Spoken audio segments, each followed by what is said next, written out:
Hello students, आपके सामने हो अपना नया वीडियो लेक्चर लेकर। जैसा कि मैंने प्रॉमिस किया था, आज के क्वेश्चन बहुत इंपॉर्टेंट है बोट स्ट्रीम वाले, और मोस्टली बच्चों को इसमें प्रॉब्लम आती है बोट स्ट्रीम को। और इवन आपकी भी बात नहीं है कि 10th वाले बच्चों को प्रॉब्लम आती है। पहली बात तो आपके लिए नया टॉपिक होता है, तो सिर्फ 10th को प्रॉब्लम नहीं आती, इवन जो कॉम्पिटिशन एग्जाम की प्रिपरेशन करते हैं, मैं आपको बताता हूँ टॉपिक बहुत इंपॉर्टेंट है। चाहे आप कोई भी कॉम्पिटिशन एग्जाम दे लो, चाहे वो बैंक का हो चाहे एसएससी, कोई भी एग्जाम दोगे, बोट स्ट्रीम के क्वेश्चन मिलेंगे ही मिलेंगे आपको वहाँ पे। ठीक है, तो आप अभी अगर अच्छे से कर लोगे तो आपको इन फ्यूचर कभी आप कंपटीशन एग्जाम दोगे, आपको कभी प्रॉब्लम नहीं आएगी। तो मैं सिर्फ क्वेश्चन सोल्व नहीं करा रहा हूँ, पहले हम इसका बेसिक कंसेप्ट को जनरेट करेंगे, एक्चुअल में होता क्या है बोट स्ट्रीम वाले क्वेश्चन में, और उसके बाद तो कुछ बचेगा ही नहीं। ठीक है, अब देखो एक्चुअल में क्या होता है, पूरा नोट्स की तरह लिखना है इस चीज़ को। कि सपोज करो कि एक रिवर है, रिवर फ्लो कर रही है। ठीक है, ये मान लेते कि रिवर है और रिवर की डायरेक्शन ये है फ्लो करने की, रिवर इस डायरेक्शन में फ्लो कर रही है, और इसके ऊपर एक बोट है। ठीक है, ये बोट हो गई, इसके ऊपर ये बोट बनी हुई है, और बोट की डायरेक्शन भी यही है। ऐसा केस हो सकता है ना भाई कि रिवर जिस डायरेक्शन में फ्लो कर रही हो, बोट भी आप उसके साथ साथ लेके जा रहे हो। ठीक है, अब हम इस केस में क्या करते हैं कि let speed of boat equal to x kilometre per hour. मैं अभी मैथमेटिक्स में नहीं घुसूंगा इसके अंदर, पहले मैं आपको आराम से पूरे सब कुछ बताऊंगा इसको, बस एक बार लिख लेते हैं इस चीज़ को। एंड स्पीड ऑफ स्ट्रीम, इसको बोलते हैं स्ट्रीम, यानी जो पानी अपने आप बह रहा है इसको क्या बोलते हैं, स्ट्रीम। रिवर जो फ्लो कर रही है उसकी स्पीड को आपने मान लिया y किलोमीटर पर आवर। ठीक है, late speed of boat is x kilometre per our, speed of stream is y kilometre per hour. अब देखो दो केस बनते हैं बेटा, आप खुद सोचो कि ऐसा भी तो हो सकता है कि रिवर, मान लेते हैं एक एग्जांपल ले लेते हैं, फॉर एग्जांपल अपने यहाँ पे रिवर फ्लो करती है, कोई है सिटी ए। अब सिटी ए बी लेके करूँगा तो फिर आप कन्फ्यूज हो जाओगे, थोड़ा कन्फ्यूज नहीं हो जाओगे, मतलब आप लिंक नहीं कर पाओगे। एक एग्जाम्पल मान लेते हैं, हालांकि है नहीं ऐसी कोई रिवर, कि जयपुर से दिल्ली के बीच में एक रिवर है, या कोई कैनाल मान लो, एक कैनाल बन जाती है जयपुर दिल्ली के बीच में, और उसमें पानी है अच्छे से, और वहाँ पे बोटिंग होना स्टार्ट हो जाती है। तो मान लेते एक बार के लिए कि ये है जयपुर और ये है दिल्ली। ठीक है, कोई कैनाल बनी हुई है। हाँ, अब आप सोचो और रिवर का फ्लो किस वे में है वो भी देख लेते हैं। रिवर का फ्लो है कि वो जयपुर से दिल्ली फ्लो करती है, अपने राजस्थान के अंदर आराम से कोई रिवर है, या चलो आप इसको और अच्छे से लिंक कर पाओगे। मान लेते हैं अभी जैसे आपको अगर थोड़ा बहुत भी जनरल नॉलेज की अगर है, आपको थोड़ी सी भी नॉलेज, तो आप खुद सोचो अभी एक स्कीम चल रही है। वो स्कीम क्या है कि रिवर्स को आपस में कनेक्ट किया जाएगा। रिवर्स को आपस में क्या किया जाएगा, कनेक्ट किया जाएगा। तो हो सकता है कि गंगा या यमुना रिवर में से कोई कैनाल बना के और यहाँ की राजस्थान की रिवर के अंदर कनेक्ट कर दे, तो दिल्ली से राजस्थान की तरफ रिवर आ रही है। अब आप इसको प्रैक्टिकली सोच सकते हो कि दिल्ली से राजस्थान के जयपुर की तरफ रिवर आ रही है। तो हुआ क्या, दो केस बनते हैं। पहला केस कि आप दिल्ली से चले और जयपुर आ रहे हो, तो क्या होगा, आप बोट में बैठे आराम से, मोटर बोट मान लो, कोई भी बोट मान लेते हैं, ये आ रही है आराम से और जयपुर आप पहुंच गए। ठीक है, एक केस तो ये हो सकता है। क्या दूसरा केस ऐसा नहीं हो सकता कि उसी रिवर में, देखो रिवर का फ्लो तो चेंज नहीं होगा कि जयपुर से दिल्ली चली जाएगी, वो आना तो उसको वहीं से वहीं है। ठीक है, दिल्ली से जयपुर ही आ रही है वो। ऐसा केस भी तो हो सकता है कि आप आए, रिटर्न के अंदर जब आपको वापस जाना है तो आप जयपुर से दिल्ली भी जाओगे इसी बोट में बैठ के। यानी कि एक केस और बन सकता है कि जब बोट की डायरेक्शन कहाँ होगी, इधर होगी, मैं सेपरेट केस में बताऊंगा। ठीक है, अब आप एक चीज़ और बताना मुझे, अगर रिवर भी फ्लो ऐसे कर रही है, उधर जा रही है, आप देखो रिवर भी उधर फ्लो कर रही है और बोट भी आप उधर ही लेके जा रहे हो, तो क्या रिवर आपको हेल्प नहीं कर रही धक्का देने में? इसको कुछ ऐसे समझते हैं कि भाई पानी है, ये क्या हो गया। अच्छा, एक चीज़ जो मैंने लिखी है स्पीड ऑफ बोट, इसको लिखते हैं इन स्टिल वाटर। अब स्टिल वाटर का मतलब क्या होता है वो बताता हूँ। मतलब कि तो बोट की स्पीड है, पानी अगर नहीं भी चल रहा होगा तो बोट तो अपनी स्पीड से चलेगी चलेगी। पानी भी ठहरा भी तो हो सकता है, तो बोट अपनी स्पीड से, आपने मोटर चलाई, मोटर ऑन किया और बोट ने दौड़ना स्टार्ट कर दिया, वो स्पीड है इसकी x। लेकिन अब इस केस में क्या हो रहा है कि रिवर आपको हेल्प कर रही है। हेल्प करने के एग्जाम्पल समझते हैं। सोचो कि आप, कई बार ऐसा होता है कि आप मार्केट जा रहे हो, अपने स्कूल जा रहे हो साइकिल पे, तो कभी कभी ये नहीं होता है कि आप चला रहे हो, पेडल मार रहे हो साइकिल को, पीछे से हवा आती है, आपको पीछे से हवा फील होती है, तो ऐसा लगता है कि हवा में धक्का दे रही है। इसका मतलब हवा आपकी हेल्प कर रही है। तो आपको ऐसा फील होगा कि आपकी स्पीड बढ़ गई, और एक्चुअल में बढ़ जाती है, क्योंकि आप तो अपनी मेहनत उतनी कर रहे हो, साथ में हवा भी आपको धक्का दे रही है। इसका मतलब क्या हो गया, आपकी स्पीड इंक्रीज होगी। होगी कि नहीं होगी? तो ये भी वही वाला केस है कि रिवर का फ्लो भी इधर हो रहा है, यानी रिवर कंटिन्यूसली फ्लो करते हुए आ रही है, तो रिवर की भी कुछ स्पीड होगी। फॉर एग्जांपल एक बार के लिए मान लेते हैं कि 1 किलोमीटर पर आवर की स्पीड से रिवर फ्लो कर रही है और आपने बोट को चला रहे हो 5 किलोमीटर पर आवर की स्पीड से, आपकी बोट की स्पीड है। तब टोटल बताओ 5 किलोमीटर आपकी स्पीड, 1 किलोमीटर रिवर भी धक्का दे रही है, तो एक्चुअल में देखा जाए तो 1 आवर में आप तो चलोगे 5 किलोमीटर, बोट की जो मशीन चालू है वो तो आपको 5 किलोमीटर लेके जाएगी। और 1 किलोमीटर 1 आवर में 1 किलोमीटर की हेल्प किसने कर दी? रिवर ने आपकी हेल्प कर दी। देखा जाए तो अब आपकी स्पीड क्या हो गई? इंक्रीज होगी। और अब कितनी हो जाएगी इफेक्टिव स्पीड? इफेक्टिवली आपको लगेगा कि आपकी स्पीड हो चुकी है 5 + 1 6 किलोमीटर पर आवर और आप 6 किलोमीटर डिस्टेंस 1 आवर में कंप्लीट कर लोगे। ये बात समझ में आ रही है? तो इस केस में हम स्पीड को क्या करते हैं? ऐड करते हैं। तो इस केस में अगर हम बात करें, देखो इसको 2 केस बनते हैं। इस केस को हमने माना, इसको बोला जाता है डाउन स्ट्रीम। अब डाउन स्ट्रीम क्यों है उस वर्ड का मतलब भी बता दूंगा, रटना नहीं है, कुछ भी नहीं रटवाऊंगा, आप बस समझते चलो। इसको बोलते हैं डाउन स्ट्रीम। डाउन स्ट्रीम का मतलब आप समझ सकते हो, डाउन का मतलब क्या होता है? नीचे। अगर आप ऊपर से नीचे की तरफ जा रहे हो कहीं पे भी, तो आपकी स्पीड इंक्रीज होती है कि डिक्रीज होती है? ऑब्वियसली इंक्रीज हो जाती है। हम सीढ़ी चढ़ते हैं और एक हम सीढ़ी उतर रहे हो तो भगते भगते जाते हैं, या ढलान है, ढलान पर से आप भगते तो स्पीड बढ़ती है। यानी डाउन स्ट्रीम मतलब आप डाउन में जा रहे हो, मतलब आपकी स्पीड इंक्रीज होगी। इंक्रीज कब होगी? जब रिवर आपकी हेल्प करेगी। तो ये वाला केस होता है कि जब बोट और रिवर एक ही डायरेक्शन में, उसको बोलते हैं डाउन स्ट्रीम। आई होप आप समझ गए होगे। डाउन मतलब नीचे जाना, मतलब स्पीड इंक्रीज होना। स्पीड इंक्रीज कब होगी? जब रिवर आपकी हेल्प करेगी। हेल्प कब करेगी? जब रिवर फ्लो डायरेक्शन में ही आप लोग चल रहे हो। तो इस केस में जो रिलेटिव स्पीड हो जाती है इन दोनों को मिला के, वो एक्चुअल में आपकी स्पीड हो जाती है इंक्रीज, और वो क्या हो जाएगी? खुद की स्पीड 5 बोट वाली, और 1 किलोमीटर रिवर ने भी हेल्प कर दी, यानी कि x और y दोनों को क्या कर दो? आप ऐड कर दो, और ये स्पीड हम काम में लेने वाले हैं। ये होती है डाउन स्ट्रीम के अंदर आपकी speed, relative speed. Effective speed आप रिलेटिव स्पीड बोल दो, या आप इसके लिए वर्ड यूज़ कर सकते हो इफेक्टिव स्पीड। ठीक है, दोनों चीज़ लिख सकते हो। ये बात समझ में आ गया कंसेप्ट, ये वाली चीज़, इसको आप नोट करो। फिर हम इसका दूसरा केस लेते हैं कि अप स्ट्रीम के अंदर क्या होगा। ठीक है, इसको आप एक बार नोट कर लीजिए, पूरा पोज करके पूरा नोट कर लो, फिर मैं आगे का समझाता हूँ। हाँ जी, अब केस क्या हुआ, अप स्ट्रीम वर्ड बाद में बताऊँगा। केस ये हुआ कि आप दिल्ली से जयपुर तो पहुंच गए और आते टाइम आपकी रिवर ने बहुत हेल्प की। क्यों? क्योंकि जिस डायरेक्शन में आप आ रहे थे उसी डायरेक्शन में रिवर भी फ्लो कर रही थी। ठीक है, तो रिवर ने आपकी हेल्प कर दी। अब क्या हुआ, जयपुर पहुंचने के बाद में अब आपको वापस दिल्ली जाना है भाई। वीकेंड पे आप अपने घर पे आ गए बोट में चला के। सोचो कितना मज़ा आएगा। इस तरह के दिन आ जाएंगे कि दिल्ली जयपुर पे आप लोग अपना ट्रैवल करने के लिए खुद के पर्सनल व्हीकल, और पर्सनल व्हीकल क्या हो? बोट हो। कितने मज़े आएंगे। ठीक है, अब आप जा रहे हो, इमेजिन करो आपका पर्सनल व्हीकल है बोट। इस बोट से अब आप जयपुर से दिल्ली जा रहे हो, तो आप तो ऐसे जा रहे हो, लेकिन रिवर का फ्लो तो वही रहेगा। रिवर का फ्लो थोड़ा ना चेंज कर देंगे हर बार के, कहेंगे भाई अब मेरा मन कर रहा है जयपुर दिल्ली जाने का, रिवर को उल्टी चला दो। ऐसा तो होगा नहीं। अब आप खुद सोचो इस चीज़ को लेके कि अब होगा क्या। इस केस को उससे समझते हैं कि आप साइकिल चला के जा रहे हो, तो वो वाला केस तो अपन ने समझ लिया कि जब हवा ने आपकी हेल्प की। लेकिन मोस्ट ऑफ द टाइम आपके साथ ऐसा फील होता है, जो आपको भी लगता होगा यार हवा मेरी दुश्मन हो गई क्या, मैं साइकिल चला रहा हूँ, हवा हमेशा देखा जाए मेरे उल्टा ही चलती रहती है। मतलब ऐसा फील होता है वो आगे से धक्का दे रही हो, तो हमें बहुत जोर लगाना पड़ता है चलाने में, लगाना पड़ता है। ये चीज़ आपने फील की होगी साइकिल जब चलाते हो। इसका मतलब इस टाइम हवा आपका अपोज कर रही है। क्यों? आप उधर जा रहे हो, हवा उधर आ रही है, तो आपकी स्पीड आपको क्या लगेगा? साइकिल धीरे हो जाती है। क्या हो जाती है? साइकिल धीरे हो जाती है। तो वही वाला केस यहाँ हो गया कि आप तो 5 की स्पीड से इधर जा रहे हो। ठीक है, 5 किलोमीटर पर आवर की स्पीड से आप तो इधर जाना चाह रहे हो, बट रिवर भी तो 1 किलोमीटर पर आवर इधर जा रही है। चल तो पानी के ऊपर ही रहे हो ना भाई। इसका मतलब क्या होगा कि 1 आवर में आपकी बोट ने तो चला 5 किलोमीटर डिस्टेंस इधर, लेकिन 1 किलोमीटर पीछे कौन लेगी आपको? रिवर। तो देखा जाए इफेक्टिवली आप 1 आवर में सिर्फ 4 किलोमीटर ही चल पाओगे, 5 नहीं चल पाओगे। ठीक है, क्यों? क्योंकि 5 आप इधर जाना चाह रहे हो, लेकिन 1 इसने धक्का मार के पीछे लेके भी जा रही है। आई बात समझ में? तो इस केस में अगर हम माने कि let speed of boat in still water, वो तो एक्स ही रहने वाली है जो हमने माना था। ठीक है, उसके बाद में स्पीड ऑफ स्ट्रीम ये y है अगर, तो इस केस में इफेक्टिव और रिलेटिव स्पीड जो हो जाती है वो हो जाती है सब्ट्रैक्ट होके x - y kilometre per our. इसको बोलते हैं अप स्ट्रीम। अब अप स्ट्रीम क्यों बोलते हैं इसका मतलब भी बता देता हूँ मैं आपको, क्योंकि वहाँ तो word up stream down stream आएगा। अप स्ट्रीम इसलिए अगर आपको चढ़ाई करनी है, अप जाना है, ठीक है, अप जाना है, मान लो पानी ऐसे आ रहा है और आप इसके अप जा रहे हो, तो आपका अपोज कर रहा है। हमें ऊपर चढ़ने में हमारी स्पीड कम हो जाती है। हमारी स्पीड कम कब होगी? जब हमारा अपोजिट चलेंगे रिवर के। इसलिए ये वाला केस अप स्ट्रीम वाला होता है, जिसमें आप रिवर के अपोजिट जाने की कोशिश करते हो।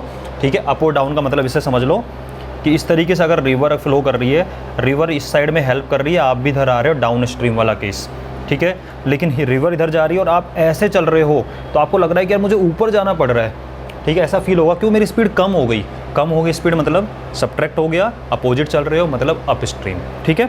तो ये अप स्ट्रीम और डाउन स्ट्रीम का कंसेप्ट है और इसमें इफेक्टिव और रिलेटिव स्पीड बहुत इंपॉर्टेंट कंसेप्ट है, इसको अच्छे से समझ लेना कि माइनस किस केस में होगा, रटना नहीं है। माइनस किस केस में होगा, जब अपोजिट चलेंगे। अपोजिट मतलब ऐसा लग रहा है कि मैं ऊपर चढ़ने की कोशिश कर रहा हूँ अप स्ट्रीम, ठीक है। प्लस कब होगा, जब हम उसके साथ वो हमारी हेल्प कर रही होगी। हेल्प कब करेगी, ऐसा लग रहा है हम ऊपर से नीचे की तरफ भागते जा रहे हैं, हमारी हेल्प हो रही है। आई होप आपको कंसेप्ट समझ में आ गया पूरा क्लियर, ठीक है। थोड़ा कंसेप्ट समझाने में टाइम इसलिए भी लिया है क्योंकि कंसेप्ट अगर समझ में आ गया तब क्वेश्चन में तो कुछ बचा ही नहीं है उसके बाद में, ठीक है। इसको आप एक बार नोट कर लो पॉज करके पूरा का पूरा। अब मैं आपको क्वेश्चन बताता हूँ और क्वेश्चन इतना सिंपल वे में होगा ना कि जैसे हमने अभी जो वो वाले किए थे, ट्रेन वाले क्वेश्चन जो किए थे, इतना टाइम लग रहा है, ठीक है, उसी टाइप का ये क्वेश्चन भी हो जाए। डिस्टेंस स्पीड टाइम वाले क्वेश्चन वैसा का वैसा ही हो जाएगा, ठीक है। अब देखो फर्स्ट क्वेश्चन की तरफ आते हैं। Question number 1, speed of boat in still water. हम तो XY मानेंगे, ध्यान रखना, ठीक है, ताकि हमारा कन्फ्यूजन हो। प्रैक्टिस करो, XY मान के करते रहना, हो जाएगा। तो speed of boat in still water, जो कि हम x मानते हैं, वो कितनी दी हुई है, speed of boat in still water is 15 kilometre per our, वो दिया हुआ है 15 किलोमीटर पर आवर, ठीक है। It goes 30 kilometre up stream and return back at the same point. हो क्या रहा है एक्चुअल में कि सपोज करो कि रिवर ऐसे फ्लो कर रही थी, आपका घर यहाँ पे है, ठीक है, आप अप स्ट्रीम में गए, आप जयपुर से दिल्ली गए इस साइड में, ठीक है, इस साइड में जा रहे हो आप, कितना 30 किलोमीटर, यानी आप 30 किलोमीटर डिस्टेंस गए इसके अपोजिट डायरेक्शन। अप स्ट्रीम मतलब ऊपर चढ़ना पड़ रहा है, मतलब अपोजिट डायरेक्शन में। आप अपोजिट डायरेक्शन में 30 किलोमीटर गए और it goes 30 kilometre up stream and returns back to the same point, और वापस फिर चला के कहाँ पे आ गए आप, 30 किलोमीटर ही चला के सेम पॉइंट पे पहुँच जाते हो।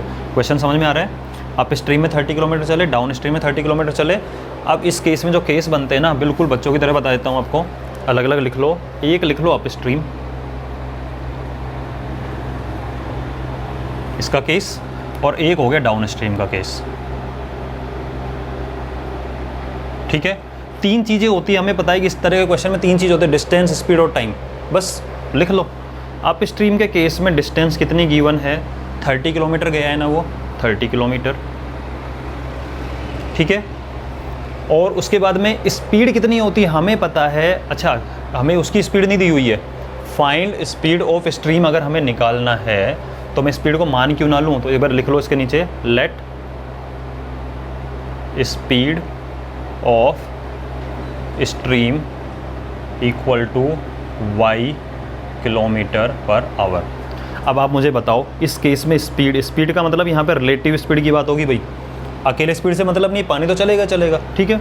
यहाँ रिलेटिव स्पीड क्या होती है, आप ऊपर जा रहे हो, अपोजिट चल रहा है मतलब स्पीड कम हो जाएगी, इसका मतलब रिलेटिव स्पीड होती है x माइनस वाई, ब्रैकेट में लिख के रखना, इसका मतलब हो गया 15, x मतलब 15 है यहाँ पे, 15 minus y kilometre per hour, ये हो गई स्पीड। और यहाँ से जो टाइम लगेगा, टाइम का फॉर्मूला हम जानते हैं, डिस्टेंस अपॉन स्पीड होता है, यहाँ डिस्टेंस अपॉन रिलेटिव स्पीड या इफेक्टिव स्पीड हो जाएगा, और वो हो जाएगा 30 अपॉन 15 माइनस वाई, वही जैसे क्वेश्चन उस टाइम किए थे, ठीक है। इस तरीके से आपको 3 चीज़ें निकालनी होती है, डिस्टेंस गिवन है, रिलेटिव स्पीड हमें पता लग गया, इस केस में सब्ट्रैक्ट होगी और टाइम निकाल लेंगे, ठीक है। अब इधर आ जाओ, डाउन स्ट्रीम के केस में वापस सेम पॉइंट पे आ रहा है, कहीं और जा रहा है, सेम पॉइंट पे आ रहा है, अपने घर लौट के आ रहा है, यानी डिस्टेंस सेम है। 30 किलोमीटर अगर आप दूर गए घर से और वापस घर पहुंच रहे हो, 30 किलोमीटर चल के आओगे, राइट।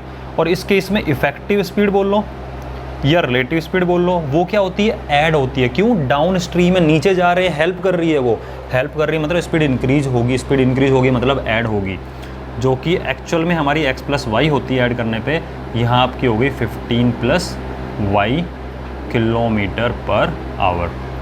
बेटा थोड़ा सा आपको लग रहा होगा सर बहुत लंबे लंबे लेक्चर बन रहे हैं, लेकिन टॉपिक समझ में आना चाहिए अच्छे से, इस वे में पूरा डिटेल में बता रहा हूँ। आप ये फील करना चाहिए, ऐसा नहीं होना चाहिए कि आप मेरा लेक्चर देखने के बाद भी आप फिर नेट पे सर्च कर रहे हो कि इसका बेसिक कंसेप्ट कहाँ है। मैं आपको पूरा कंसेप्ट के साथ बता रहा हूँ ताकि आपको इन टॉपिक जो मैंने कवर कर दी कहीं और देखने की रिक्वायरमेंट ना हो, ठीक है।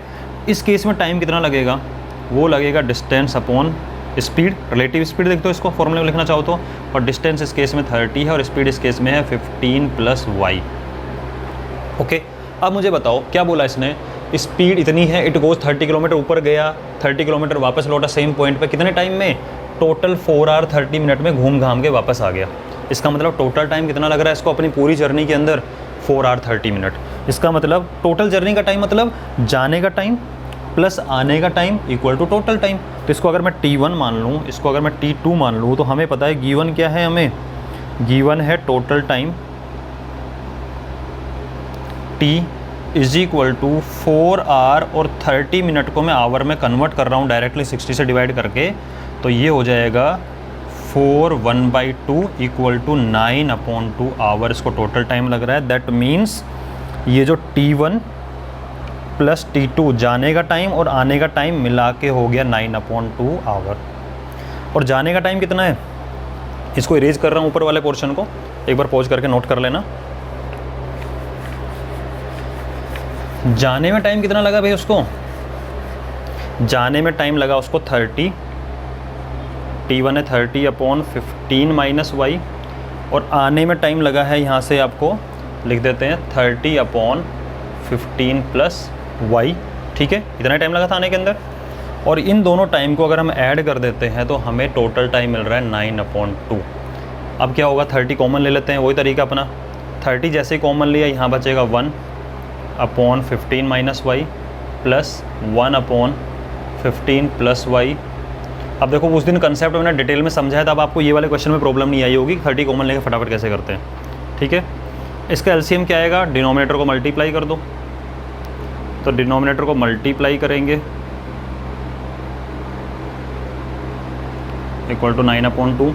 इसको पूरे को इससे डिवाइड किया तो ये हट गया, ये बच गया, इसको 1 से मल्टीप्लाई करने पर सेम आ गया, तो 15 + y आ गया, प्लस इस पूरे को इससे डिवाइड किया तो 15 - y बच गया, तो ये हो गया 15 - y, y से y कट गया, ठीक है। हाँ जी, तो ये हो गया 30 × 15 + 15 क्या होता है 30 = ये एक काम और करते हैं, क्रॉस मल्टीप्लाई करके 2 को भी यहाँ ले आते हैं ऊपर मल्टीप्लाई में। चलो एक बार लिख देते हैं, फिर आप कंफ्यूज हो जाओगे। ये होगा a - b और ये होगा a + b, तो a² - b² यानी 15 का स्क्वायर 225 - y² = 9/2। अब कर लो क्रॉस मल्टीप्लाई, 2 इधर मल्टीप्लाई होने के लिए आएगा, 30 × 30 × 2, ये क्या हो जाएगा, 30 × 30 × 2 क्या होता है 900, 2 × 1800, ठीक है, = 9 × 225 - y², ठीक है। इस तरीके से हो जाएगा ये वाली चीज़। अब क्या हो सकता है इसका, देखो 9 से कट जाएगा ये, 9 × 2 = 18, तो ये बच गया 200, ठीक है। तो आपका बनेगी इक्वेशन 200 = 225 माइनस का y², y² को उधर लाऊंगा तो पॉजिटिव हो जाएगा, तो y² = 225 अपनी जगह पे, और 200 को उधर लेके चले जाते हैं तो वो नेगेटिव हो जाएगा। तो y² = 225 में 200 गया तो 25, और इसके बाद में y = ±5, जब इसका स्क्वायर रूट करेंगे प्लस माइनस दोनों वैल्यू आएंगी, और 25 का स्क्वायर रूट क्या होता है 5, स्क्वायर रूट बोथ साइड। तो इसका मतलब y = माइनस हो सकती है क्या वैल्यू, नेगेटिव, स्पीड नेगेटिव हो सकती है क्या, नहीं हो सकती। तो y = 5 km/h, इसका मतलब स्पीड तो लिख दोगे, so speed of stream = 5 km/h, ठीक है। तो यहाँ से आपकी स्पीड जो है स्ट्रीम की वो निकल के आ जाएगी 5 km/h, ठीक है। आई होप आपको समझ में आ गया होगा, मज़े भी आएंगे क्वेश्चन करने में, अगर कंसेप्ट आपसे अच्छे से समझ में आ गया होगा तो उसके बाद आपको क्वेश्चन करने में मज़े भी आए होंगे, ठीक है। अब करते हैं नेक्स्ट क्वेश्चन की तरफ चलते हैं। कंसेप्ट अब आपको समझ में आ ही गया, अब तो फटाफट कर लेंगे, उतना थोड़ा ना बताना पड़ेगा हर क्वेश्चन में, राइट। चलो सेकंड क्वेश्चन बात करें, motor boat whose speed in still water is, बिल्कुल एग्जैक्टली सेम क्वेश्चन है, ठीक है।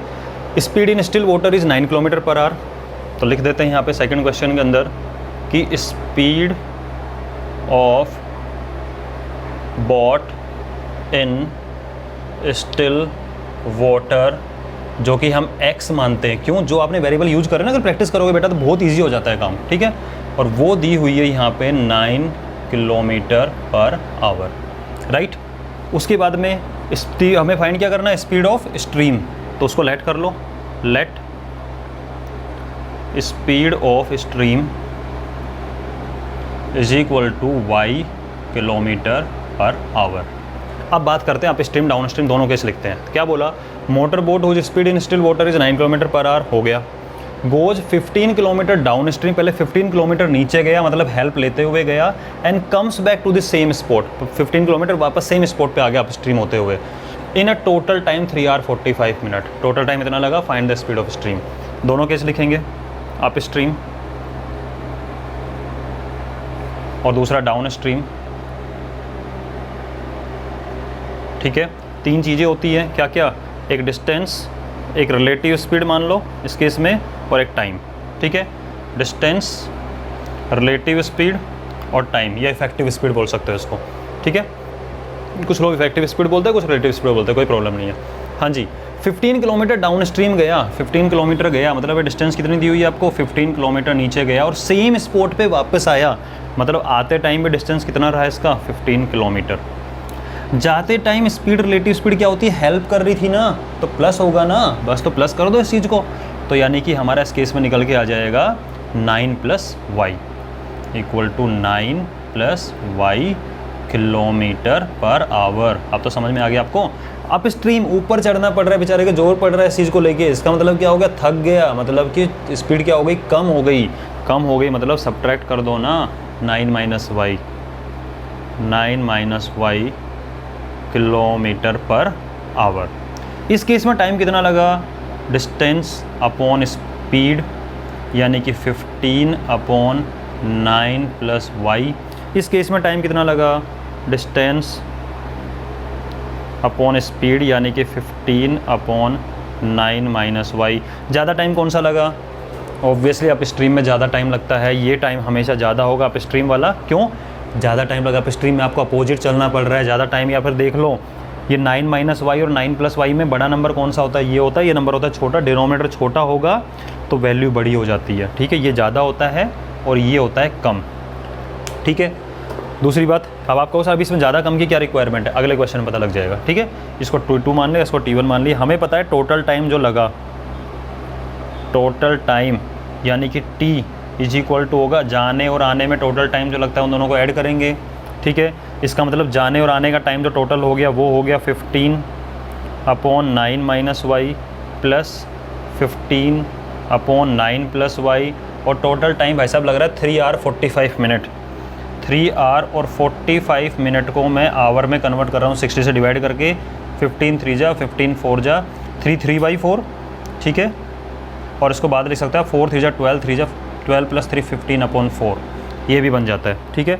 इसका मतलब अगर यहाँ से, चलो इसका सॉल्यूशन ऊपर करते हैं, आप इसको एक बार नोट कर लो पॉज करके, ठीक है।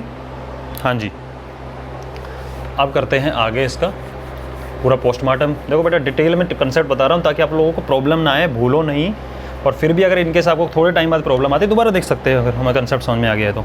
हाँ जी, इसमें 15 कॉमन लेकर लिख दूँ एक बार ऊपर, तो देखो 15 कॉमन ले लिया, तो ये बचा 1/9 - y, ये बचा 1/9 + y, ठीक है। और = हो गया आपका 15/4, क्लियर।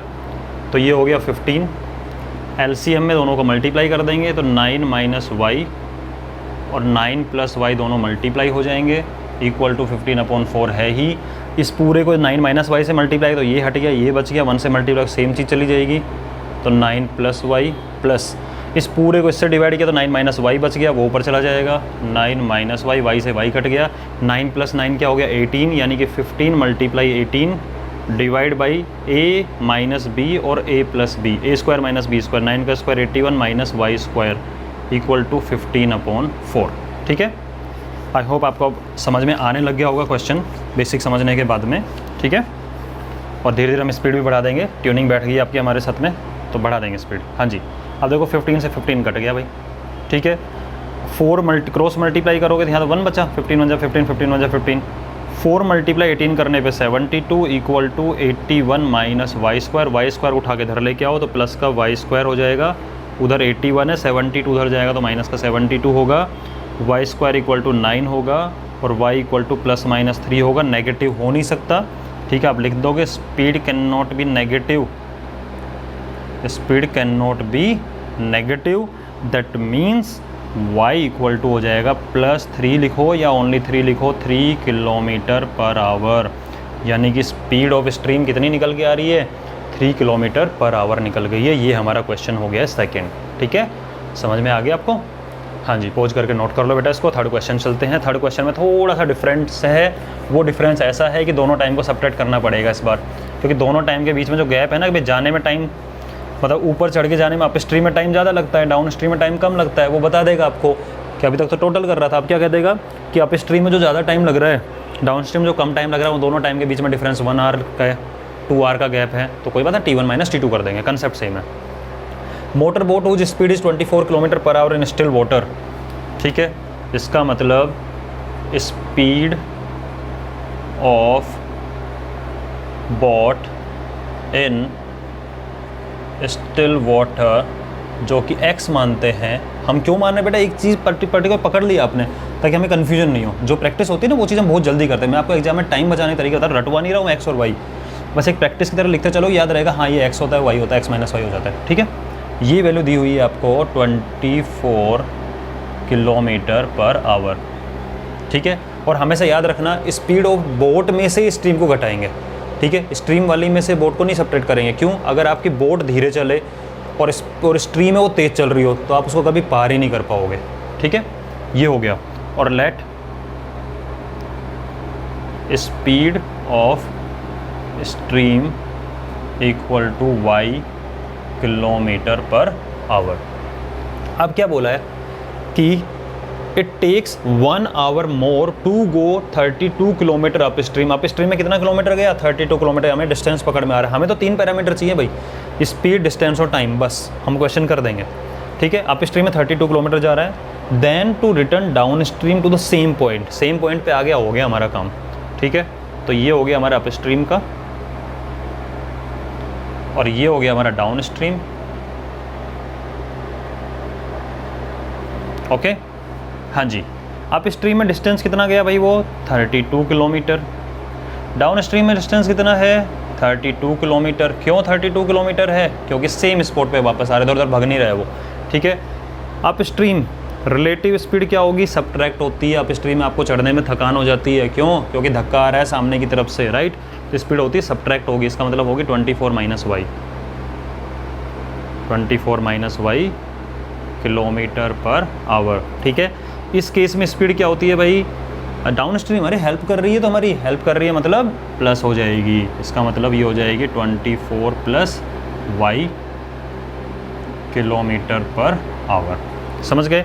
इस केस में टाइम कितना लगेगा? T1 मान लेते हैं, जो कि डिस्टेंस अपॉन रिलेटिव स्पीड हो जाएगा, यानी 32 अपॉन 24 माइनस वाई।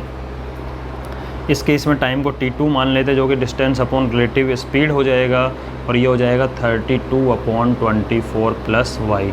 अब आपको मैंने एक चीज़ बताई थी, कौन सा टाइम ज़्यादा और कौन सा कम है भाई? अप स्ट्रीम जाने में टाइम ज़्यादा लगेगा, क्यों? स्पीड कम होती है, तो ये टाइम ज़्यादा है और ये टाइम होता है कम। अब क्वेश्चन पढ़ लो और फटाफट सोल्व करते हैं। क्या बोला इसने कि motor boat whose speed is 24 kilometre per hour in still water, हो गया काम हमारा, takes 1 hour more to go up stream then to return down stream. मतलब अप स्ट्रीम में उसको जाने में 1 आवर ज़्यादा लग रहा है, किससे कंपेयर करने पे? डाउन स्ट्रीम वाले से। इसका मतलब सिंपल लैंग्वेज में बोलूँ तो जाने में जो टाइम लगा और आने में जो टाइम लगा, उनमें 1 आवर का गैप है। सपोज करो जाने में 5 आवर लगते तो आने में 4 आवर ही लगे, यानी दोनों टाइम के बीच का गैप कितना है? 1 आवर का गैप है। इसका मतलब हमें गिवन क्या है? हमें गिवन है T1 माइनस T2 is equal to 1 hour. T1 की वैल्यू उठा के रख दो यहाँ से, जो कि होगी 32 upon 24 minus y minus 32 upon 24 plus y is equal to 1। ठीक है, इसको नोट करो, फिर आगे बताता हूँ। इरेज कर लो ना बेटा, ऊपर वाला से बताना है मुझे, पॉज करके नोट कर लो इसको। हाँ जी, तो क्या होगा इसके बाद में? हमें इक्वेशन सोल्व करनी है। अब तो अच्छे से आ गई है, थर्ड क्वेश्चन कर रहे हैं आज का। ठीक है, तो इस केस के अंदर ये हो जाएगा कि 32 को हम ले लेते हैं कॉमन, तो ये बचेगा 1 upon 24 minus y, 1 upon 24 minus y minus 1/24 plus y, ठीक है, इज इक्वल टू 1। 32 बाहर रहने दो, अंदर एलसीएम लेंगे तो 24 minus y multiply by 24 plus y जो हो जाएगा इक्वल टू 1 है। इसको इस माइनस वाले से मल्टीप्लाई किया तो ये हट गया, बचा 24 प्लस वाई, ठीक है। उसके बाद माइनस में ब्रैकेट क्यों लगा रहा हूँ, क्योंकि माइनस है, ठीक है। 24 प्लस वाई से 24 प्लस वाई कटेगा, ये बचेगा, उसको अंदर लिख देते हैं 24 माइनस वाई। छोटी छोटी सेफ्टी है, जैसे माइनस आता है ना साइन ब्रैकेट लगा दिया करो, ठीक है। अब देखो ये क्या होगा कि 32 मल्टीप्लाई 24 प्लस वाई और माइनस 24 और माइनस माइनस प्लस वाई, वरना ये गड़बड़ कर देते हैं आप। अगर ब्रैकेट माइनस ब्रैकेट नहीं लगाते तो ये गड़बड़ हो जाती है कुछ बच्चों से। माइनस है, ब्रैकेट लगा के सेफ्टी रख लो। अब देखो माइनस इससे मल्टीप्लाई होकर माइनस बना देगा और माइनस माइनस प्लस बन जाएगा, ठीक है। और अपोन में वही a माइनस बी और a प्लस बी लग रहा है। a स्क्वायर 24 का स्क्वायर 576 माइनस वाई का square y square equal to 1। इस बार 24 से 24 कट गया, ठीक है। अब क्या होगा, अब देखते हैं आगे। तो ये हो गया आपका 32 और मल्टीप्लाइंग y प्लस वाई क्या होता है 2y, राइट। और इसको उठा के ले जाओ, क्रॉस मल्टीप्लाई करके ऊपर चला जाएगा इधर, is equal to 576 minus y square. अब क्या होगा, मैं वाई स्क्वायर को धर लेके आ रहा हूँ, पॉजिटिव हो जाएगा। ये हो गया 32 मल्टीप्लाई टू 64, पॉजिटिव वाई है ही, पॉजिटिव का ये। और 576 को जब इधर लेके आऊँगा तो माइनस का 576 होगा, इक्वल टू हो गया 0। अब हमें क्या करना है, मिडिल टर्म स्प्लिटिंग अगर करें तो क्या करना है हमें, इसका प्राइम फैक्टराइजेशन करो 576 के, ठीक है। तो क्या होगा ये 2 2 जा 4 2 8 जा 16 और 2 8 जा 16, ठीक है। 2 1 जा ये हो गया 2 7 जा 2 जा 2 से 36 2 से 18 2 से 9 3 से 3 और 3 से 1। देखो 3 3 जा 9 2 जा 18 2 जा 36 36 2 जा 72, तो 72 तो एक ले लो, 2 2 जा 4 2 जा 8 एक ले लो। तो आप इसको लिखोगे y square plus 72y minus 8y minus का 576 इक्वल टू 0।